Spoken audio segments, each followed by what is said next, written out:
odgovornosti glede pogina rib danes tudi minister.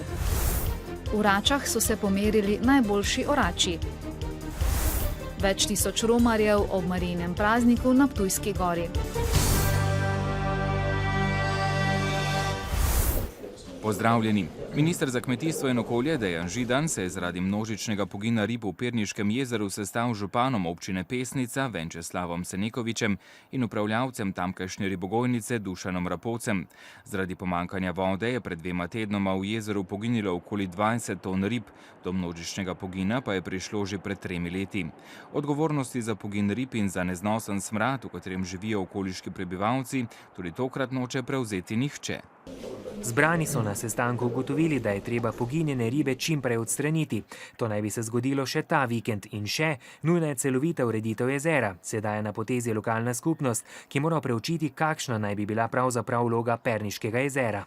Mi si želimo, da bi bilo jezero kot akumulacija urejeno, da bi tudi bila možnost delnega turizma, kakor tudi rekreacije ob samem jezeru. Skupaj z ministrstvom, ki bo svojo strokovno ekipo nudilo podporo, morajo v najkrajšem času pripraviti projektno nalogo. Takoj, ko se z lokalno skupnostjo njihova namera izkristalizira, bomo mi zagotavljali iz vodnega sklada denar za projektno nalogo. Torej, takoj, ko se dogovori, začnemo mi zagotavljati tudi financiranje projektne naloge. Ob tem pa še vedno ni jasno, čigavo je zajetje. Lokalna izpostava Agencije za okolje ga od Darsa po končanju avtoceste še vedno ni dokončno prevzela. Niso se dogovorili niti, kdo bo dajal denar za obratovanje zapornice, s katero urejajo vodostaj. A krajanom je dovolj, s poginom rib so se morali soočiti že drugič. So takrat obljubili, da bojo okrog in okrog obrežja uredili, da bojo neke sprehajalne potke naredili, da bojo otoke naredili za ptice. Ampak od tega ni nič. Pa doben nič se ne zmiga. To vidite, kako je. To bo bolezen se nabrala, pa vse živo. Ptice to kljuvljajo, to je nenormalno, pa dobenega ni, da bi se kaj zmigal. Ribogojnica sem ne sodi. Zasebnik, ki tukaj že več let goji ribe, nima koncesije.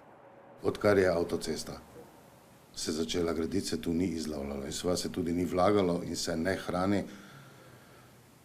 Naravnega prirasta se pa nekje računa, da je okrog 300 kg na hektar. Čisto normalno, krat 40 pa nekaj hektarjev, se pravi, tu je nekje naravnega prirasta 12 do 15 ton. Jezero je zaradi ogromnih količin mulja preplitvo. Zaradi visokih temperatur poleti ribam zmanjka kisika. Najhitrejša rešitev bi po besedah Rapovca bila, da bi poleti vzdrževali višji nivo vode. A to ni tako enostavno, saj naj bi jezero služilo tudi kot akumulacija za okoliške reke in potoke, ko je v njihovih strugah preveč vode.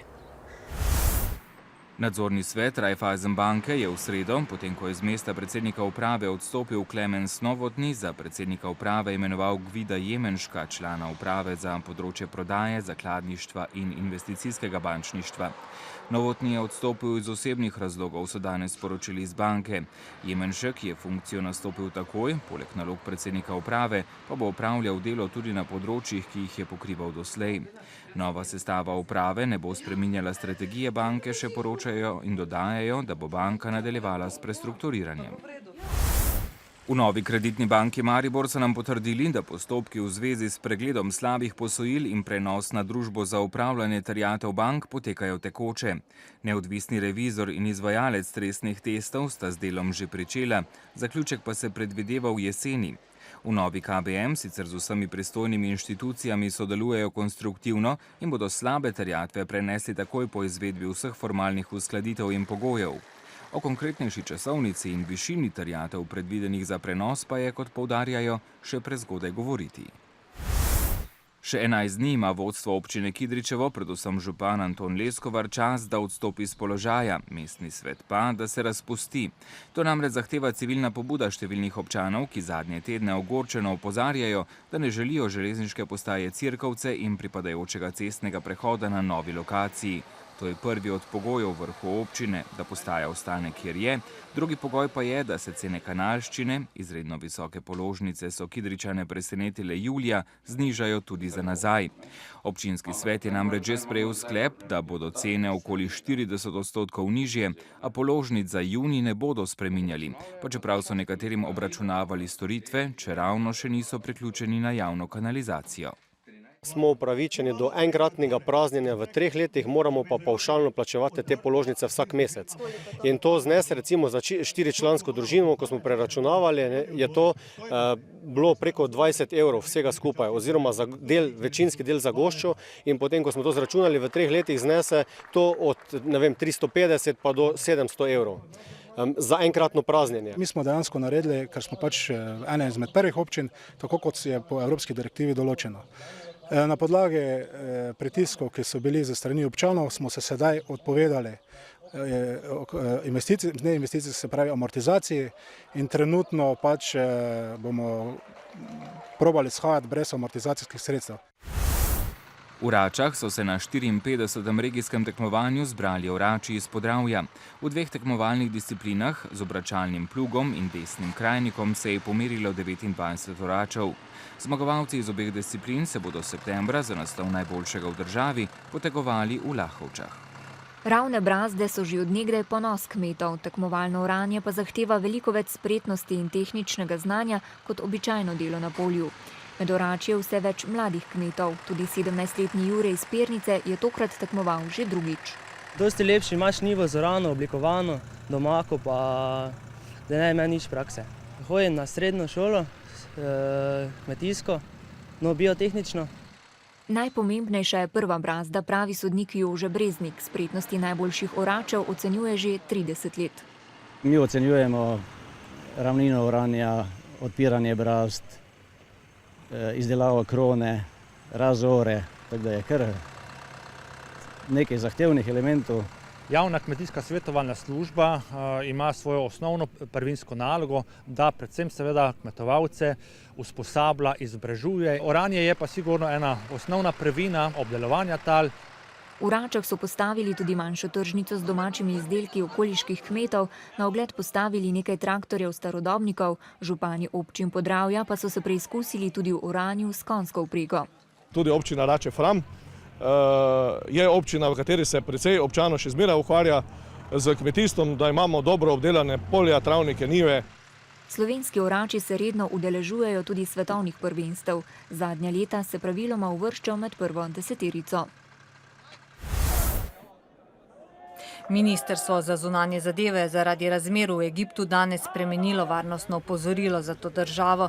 Zaradi aktualnih dogajanj v egiptovski prestolnici in drugih večjih mestih te države slovenskim državljanom odsvetuje vsa nenujna potovanja v Egipt.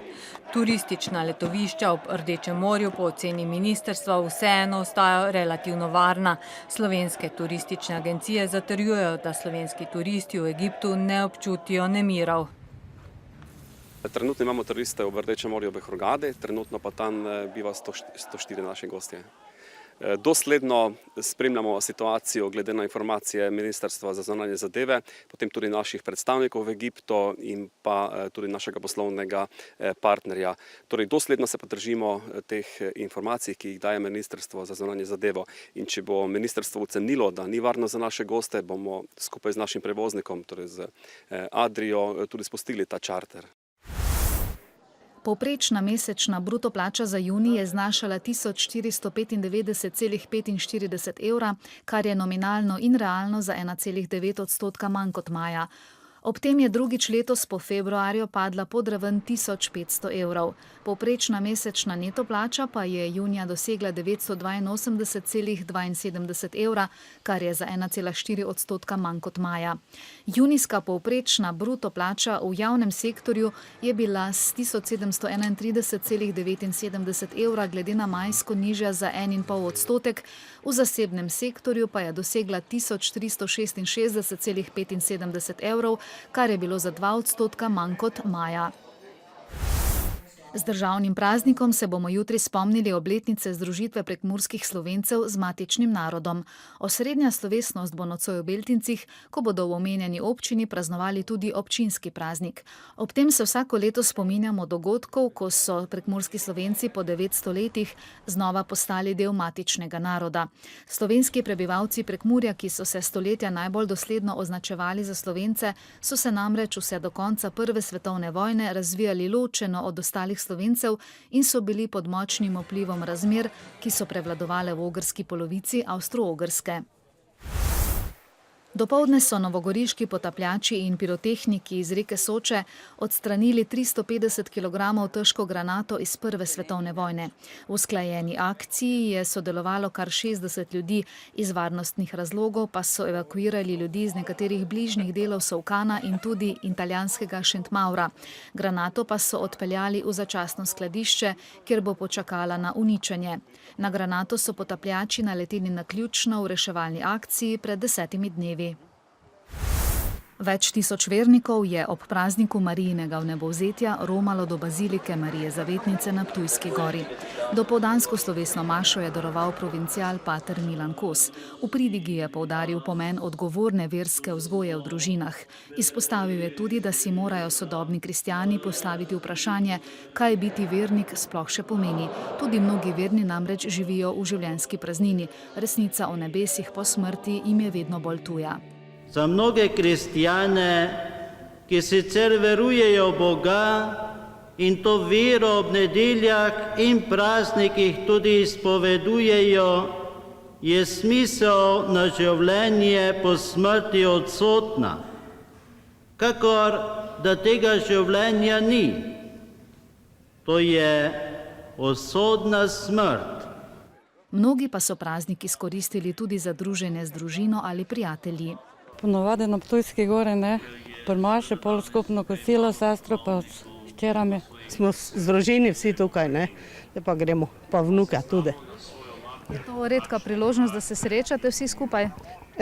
Ja, pa sestra pride, te pa se tu zdaj dobimo premaše gor, Zdaj smo prišli na romanje. Pridete vsako leto? Skoraj vsako leto. Ga preživljamo z družino. Zjutraj pa romanje? Zjutraj pa romanje, ja. Bazilika, ena največjih cerkev tukaj, pa že od nekdaj, že moji predniki so sem zahajali. Lepi obred na Ptujski gori, prava zgodovina. Malo pokora mora biti, pa s biciklom, zakaj pa ne? Ob škandalih, ki zadnje čase pretresajo cerkev, pa večina vernikov ločuje med osebno vero in cerkvijo kot institucijo. To je pač druga zadeva, ti škandali, to ne se poglabljamo v to. Vernica ostajam, samo to se je pa zgodilo, to, kaj se je. To, kaj so posamezniki zagrešili, ne pomeni, da so tudi vsi ostali takšni, Mnogi verniki pa so že noč pred Velikim Šmarnom preživeli v baziliki Marije s plaščem in sicer s celonočnimi molitvami.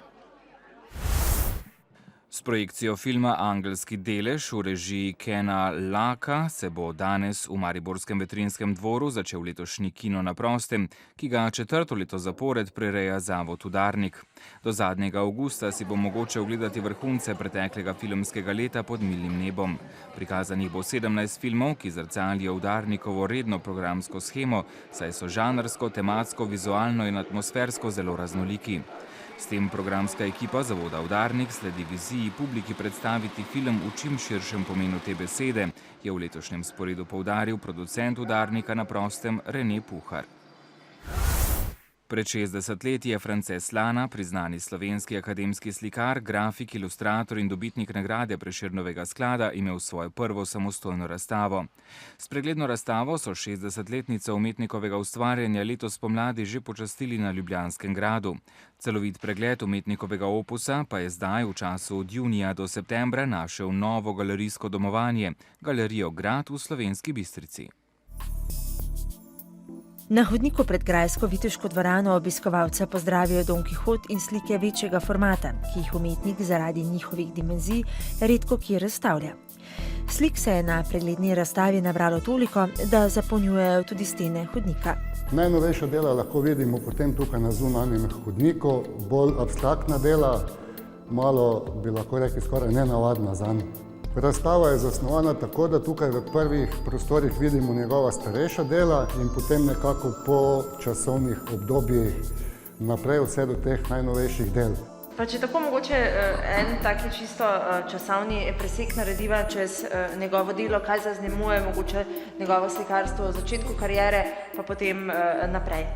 V začetku kariere so te slike tukaj v teh prvih salonih tudi nekoliko temnejše barve, potem z leti se pa te barve postajajo bolj barvite, se stopnjujejo in so zdaj sploh v teh zadnjih abstraktnih delih izrazito prisotne. Motivno najdemo vsega po malem, žanrsko je največ olij in akvarelov. Motivika pa največ pokrajina, precej je tudi teh morskih prizorov, zato ker je svojo mladost preživel v Dalmaciji in se mu to, kakor tudi sam pravi, še zdaj precej pozna in je precej tudi teh prizorov iz morja, drugače pa pokrajine, vedute, tudi figuralika je prisotna. Ena prvih samostojnih razstav Franceta Slane, ki je del svojega otroštva preživel v Dalmaciji in v okolici Splita, so bile ribe iz vojaške skicirke leta 1953 v ljubljanski Mali galeriji. Ob tej morski živalski tematiki pa sta umetniku ljuba motiva tudi petelin in mačka. Prav za to razstavo pa je Slana doslikal še nekaj del. Na otvoritev je tako prinesel celo ta še nečisto posušen avtoportret. Še pred dvobojem z Viktorijo Plzen na Češkem morajo danes vijoličasti prestati še prvenstveno preizkušnjo proti Celju. Tekma 6. kroga se bo v Ljudskem vrtu začela ob 20. Maribor bi zmago proti Celju, ki bi bila že 5. zaporedna v letošnji sezoni, postavil drugi najboljši dosežek v klubski zgodovini, kar se tiče uspešnega uvoda v prvenstvo.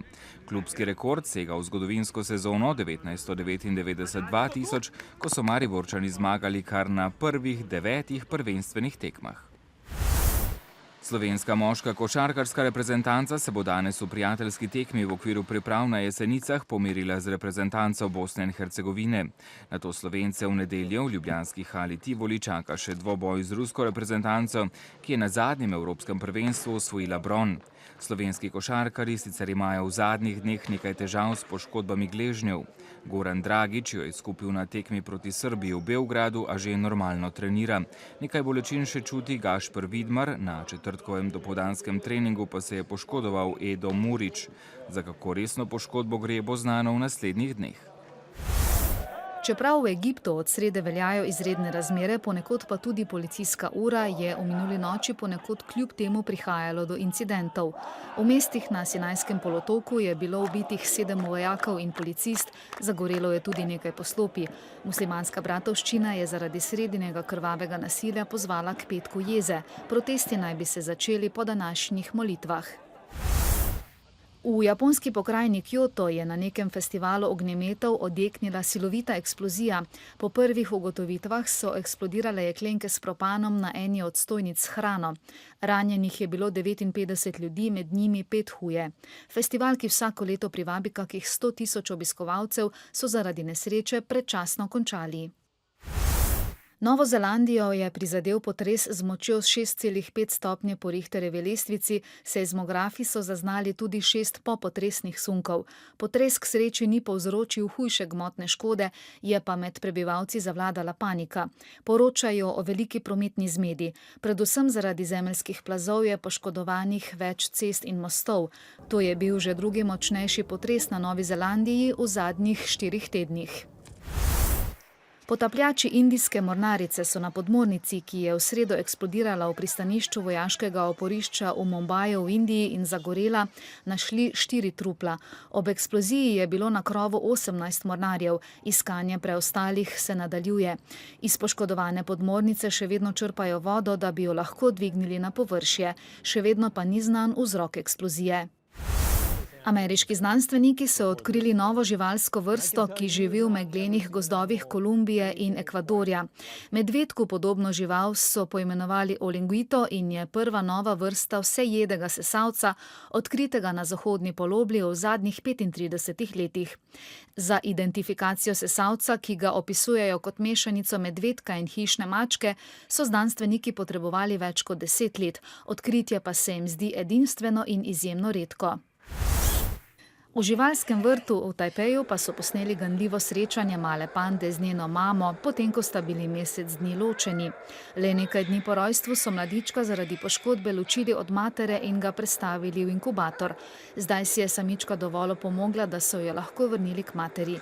Pandi v živalskem vrtu sicer živita v ogradi, ki posnema naravno okolje teh ogroženih medvedov, vendar pa so njuno prvo srečanje raje izpeljali v nadzorovanem okolju. V nedeljo se zaradi vračanja turistov domov na mejnih prehodih s Hrvaško in na cestah s Primorske proti drugim delom Slovenije spet obetajo daljši zastoji.